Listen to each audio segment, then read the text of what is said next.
I work on the Deli case.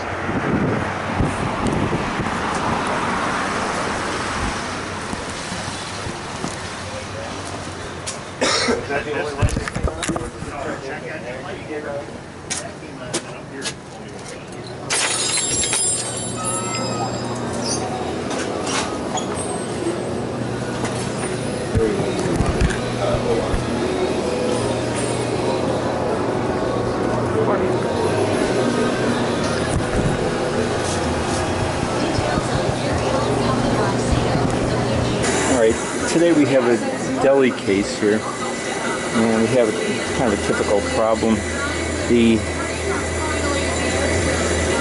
think it's a True.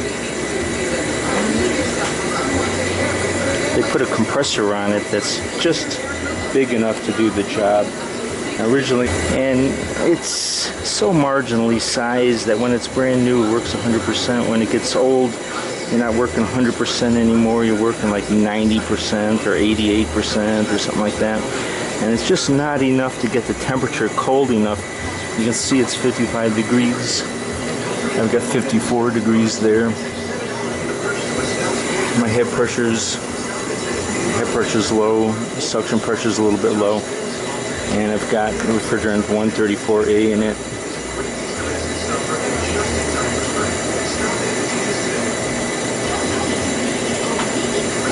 But still, the evaporator's high. It just came off defrost, but it's just not dropping. It's running around here. Now,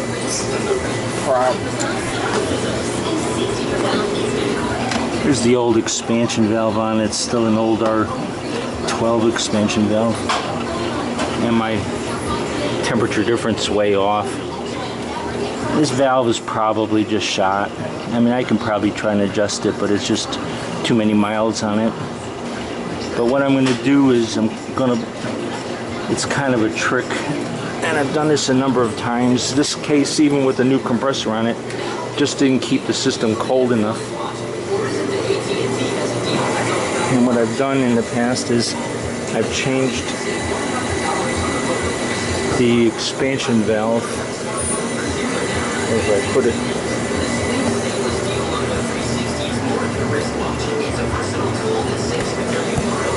What I've done is I've changed the expansion valve and the dryer filter over to, here it is here, over to a 404a expansion valve. And I put 404 in a system like this, and because it's so marginally sized, it gives it extra capacity. So that's what I'm in the process of doing. That. These compressors, if you look at the data on them, a lot of them are good for R134a or 404. They're pretty interchangeable. You don't realize it, but it's got POE oil in it, so we're good there. But I'm going to put 404 in it, pull a vacuum on it, change the dryer filter, and we're going to do that. Okay, I have to start by reclaiming the 134 right now.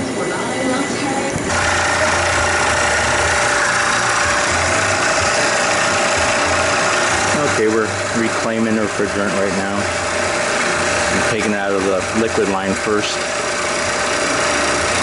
right out of the receiver tank, and into the tank.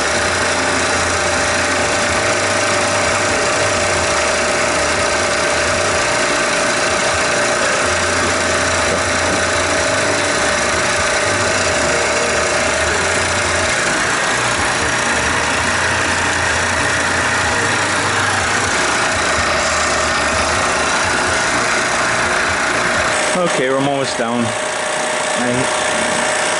This particular unit's doesn't have a condenser. The head pressure was getting pretty high on it. Tank got pretty hot. I put it in cold water and it sped it up quite a bit. My problem with this just doesn't have a condenser. It's probably good for the push-pull method, or just pumping liquid refrigerant.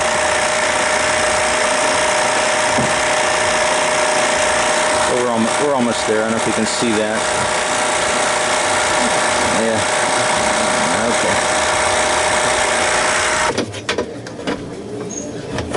gotta take the expansion valve bulb.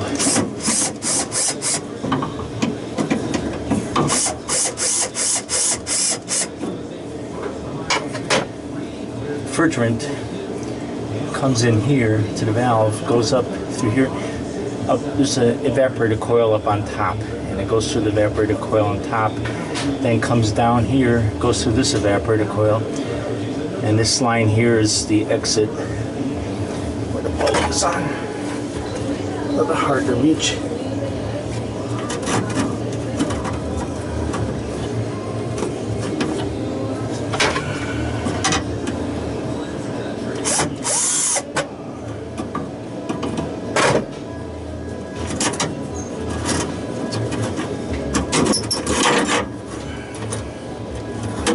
Clamps are still okay, I'll use them.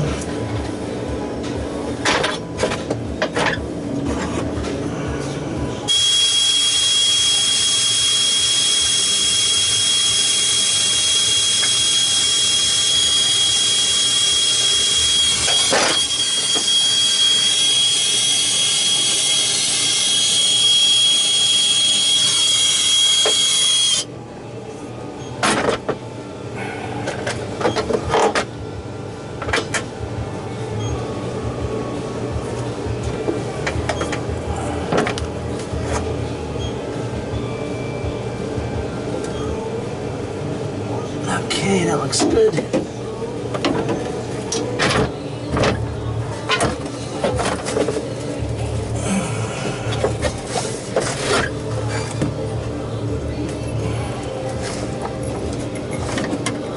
Working in these cases is always awkward. Okay. You want it about the 4 o'clock position.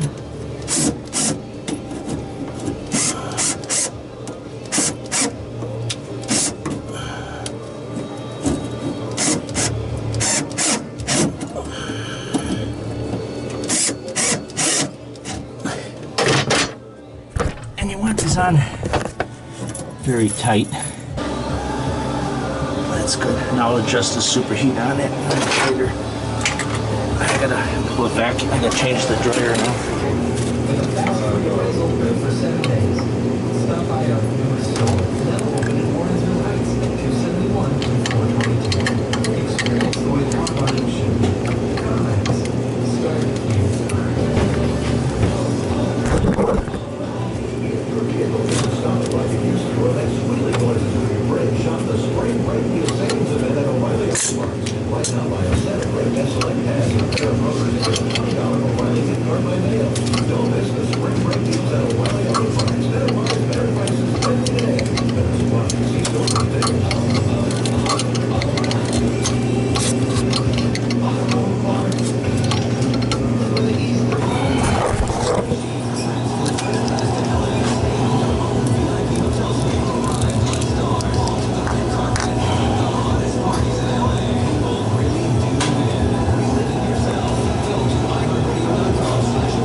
I always use leak lock.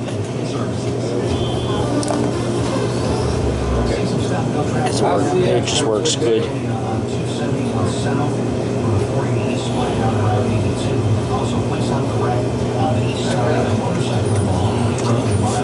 And they use Teflon tape.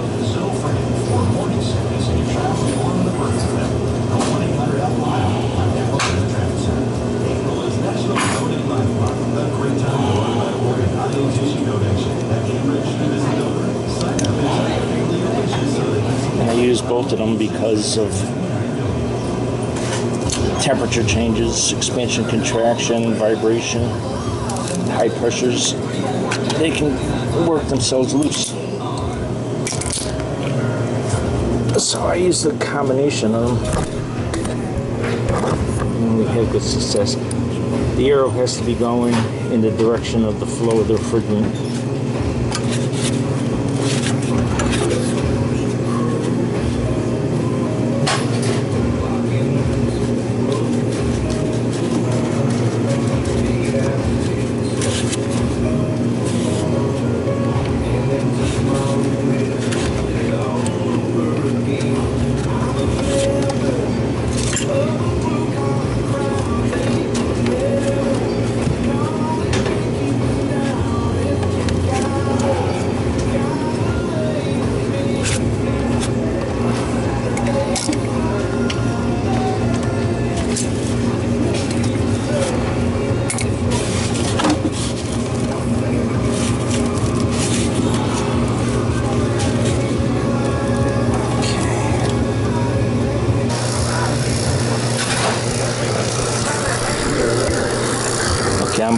blowing a vacuum on it now.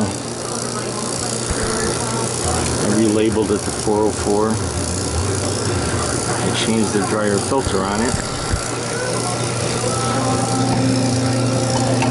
And I labeled the filter April Fool's Day 2015. Look down underneath there. Just gonna slip over. Yeah, I don't see it.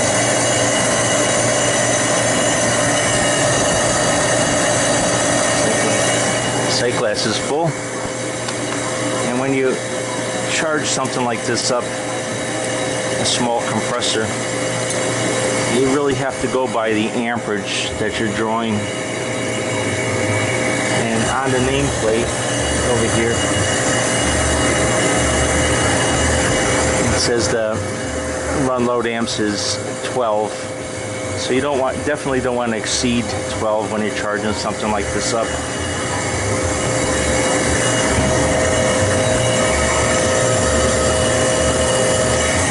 And I have 9 amps right now, almost 10 amps. So we're good there. Sight glass is full.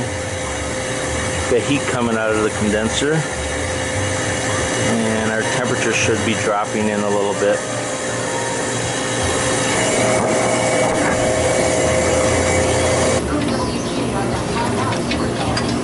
My delta T is 13, which is pretty good.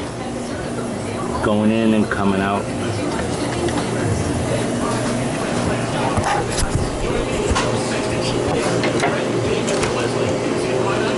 I got a 12 delta T, which is pretty good. I might lower it a bit. Open the valve up.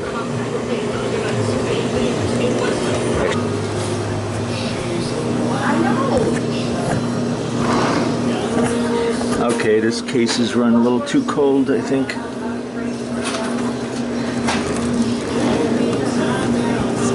Just open the door up. It was 32 degrees on the top shelf. I think that's a little bit too cold. These thermometers are usually junk.